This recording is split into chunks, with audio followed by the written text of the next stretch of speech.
Hari ini kita akan bahas salah satu cerita paling heroik, tapi sekaligus paling tragis dalam sejarah. Ini adalah sebuah kisah tentang revolusi yang berhasil, tapi anehnya justru dihukum karena kemenangannya. Ya, inilah kisah revolusi Haiti. Oke, kita mulai dari sini. Dan ini fakta yang wow, benar-benar luar biasa. Ini bukan sekedar pemberontakan biasa loh. Ini satu-satunya yang berhasil total. Coba bayangin, di dunia yang ekonominya dibangun di atas perbudakan, pencapaian ini tuh monumental banget. Ini adalah peristiwa yang seharusnya mengubah segalanya. Nah, buat ngerti kenapa revolusi ini bisa sampai meletus, kita harus mundur sedikit ke akhir abad ke-18. Ke sebuah koloni Perancis di Karibia yang namanya Saint-Domingue, yang nantinya kita kenal sebagai Haiti. Nah, disinilah letak paradoks utamanya. Di satu sisi, Saint-Domingue ini ibarat permata mahkota kekaisaran Prancis, mesin duit raksasa yang memompa gula, kopi, dan kapas buat seluruh Eropa. Tapi di sisi lain, mesin ini tenaganya adalah penderitaan manusia yang nggak kebayang. 500 juta orang lebih. Ini bukan cuma angka, ini skala dari sebuah neraka di bumi. Mereka adalah tenaga kerja paksa, fondasi dari semua kekayaan koloni ini.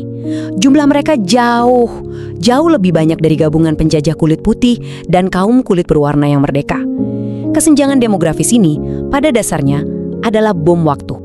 Terus gimana kehidupan mereka? Ya, bisa dibilang ini siklus kerja paksa non-stop di bawah panas yang nyengat ditambah hukuman fisik yang brutal sebagai rutinitas. Angka kematiannya tinggi banget. Banyak yang bahkan gak selamat lebih dari beberapa tahun setelah tiba.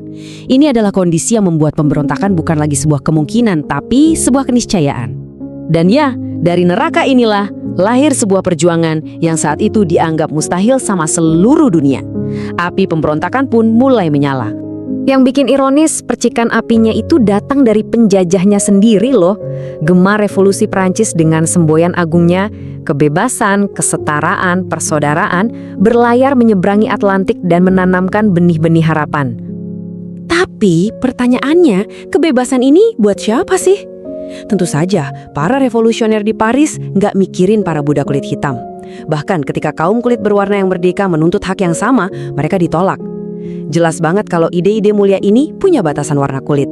Nah, disinilah semuanya meledak. Agustus 1791, pemberontakan besar-besaran pecah. Perkebunan dibakar, para tuan tanah lari tunggang langgang. Dari kekacauan inilah lahir seorang jenius militer, Toussaint Louverture, seorang mantan budak yang membangun pasukan revolusioner dari nol dan melawan segala rintangan berhasil mengalahkan 3 negara adidaya Eropa sekaligus, Prancis, Inggris, dan Spanyol. Jelas, kemenangan ini bikin geger seisi dunia.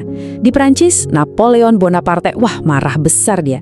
Dia nggak bisa terima kehilangan koloninya yang paling profitable. Jadi, dia kirim puluhan ribu tentara dengan satu misi, hancurkan revolusi dan bawa kembali perbudakan. Sayangnya, Louverture sendiri akhirnya dijebak dan ditangkap. Dia meninggal kedinginan di penjara pegunungan Prancis, akhir yang sangat tragis. Tapi Napoleon salah besar. Dia mungkin bisa memenjarakan satu orang, tapi dia nggak bisa memenjarakan sebuah ide. Api revolusi sudah terlalu besar untuk dipadamkan. Oke, sekarang kita masuk ke puncaknya. Gimana perjuangan ini akhirnya menang dan gimana kemenangan yang luar biasa ini malah jadi bumerang, disambut dengan hukuman brutal dari dunia. Tanggal 1 Januari 1804, ini momen yang mengubah sejarah dunia. Di bawah pimpinan Jean-Jacques Dessalines, Haiti memproklamasikan kemerdekaannya. Ini adalah kelahiran Republik Kulit Hitam pertama di dunia, negara merdeka pertama yang lahir dari pemberontakan budak, sebuah tonggak sejarah. Tapi, dan ini tapi yang paling tragis mungkin dalam sejarah kemenangan, ini harganya mahal banget. Dunia waktu itu belum siap, atau lebih tepatnya, nggak mau menerima keberadaan negara seperti Haiti. Jadi, intinya gini, dunia secara sistematis menghukum Haiti karena mereka berani merdeka. Negara-negara besar mengisolasinya, takut virus kebebasan ini nyebar ke koloni mereka. Lalu, Prancis sambil menodongkan senjata, memaksa Haiti bayar ganti rugi yang jumlahnya gila-gilaan ke mantan pemilik budak atas properti yang hilang, yaitu manusia. Akibatnya, Haiti dicekik dan dikucilkan dari ekonomi global. Coba deh, lihat angka ini. Kalau dihitung-hitung dengan nilai sekarang, Utang itu setara dengan lebih dari 21 miliar dolar. Gila kan? Bayangin beban sebesar ini ditaruh di pundak sebuah negara yang baru lahir dan baru aja hancur karena perang. Utang ini melumpuhkan Haiti selama lebih dari 1 abad. Terus apa dong warisan dari semua ini? Revolusi Haiti ini ninggalin 2 jejak yang kontras banget. Warisan inspirasi yang mendunia dan warisan ketidakadilan yang abadi buat bangsanya sendiri. Nah, di sini kelihatan jelas banget, secara global, revolusi Haiti itu mercusuar harapan. Dia menginspirasi gerakan pembebasan di mana-mana dan mempercepat runtuhnya sistem perbudakan. Tapi buat Haiti sendiri, konsekuensinya tragis, menciptakan kemiskinan struktural yang efeknya masih terasa sampai sekarang. Perbandingan ini benar-benar nunjukin ironi yang paling menyakitkan. Revolusi ini membuktikan ke seluruh dunia bahwa budak bisa membebaskan diri mereka sendiri. Tapi, bangsa yang jadi buktinya malah jadi salah satu yang termiskin di dunia. Karena dihukum oleh sistem global yang sama, yang mereka lawan. Pada akhirnya, kisah Haiti ini ngasih kita pelajaran yang pahit banget ya. Bahwa dunia ini nggak selamanya adil sama mereka yang berani merebut kebebasannya sendiri.